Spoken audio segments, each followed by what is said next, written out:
Alors, si je vous dis révolution haïtienne, vous pensez à... Toussaint l'ouverture. Évidemment, parce que c'est le plus connu, mais il n'est pas le seul.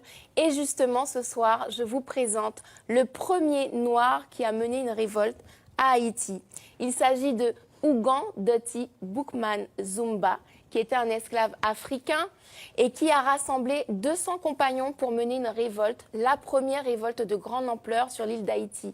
Alors, cette réunion était extraordinaire pour l'époque, puisque, rappelons-nous, il n'y avait pas les moyens de communication longue portée et instantanés que nous connaissons aujourd'hui. Pas de téléphone, quoi. Donc, rassembler des centaines d'esclaves qui viennent de plantations très éloignées, c'était un énorme défi.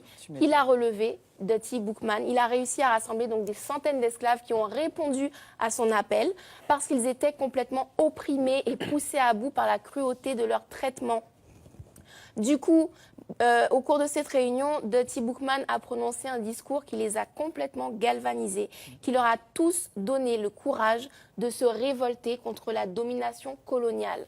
Alors, comment ça s'est passé? Comment ça s'est passé? Eh bien, des esclaves de toute l'île se sont insurgés en même temps, ils se sont donné le mot, et du coup, ils ont incendié plusieurs plantations, ils ont tué des esclavagistes, et cette révolte a duré 10 jours, au cours desquels les esclaves ont goûté à la liberté.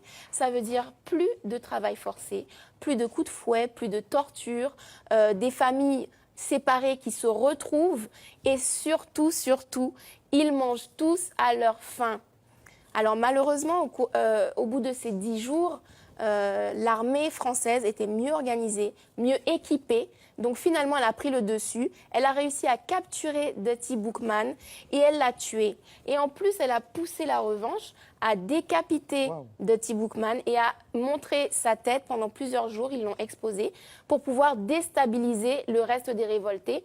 Et ça a réussi, ça a semé la panique et ils ont finalement été vaincus.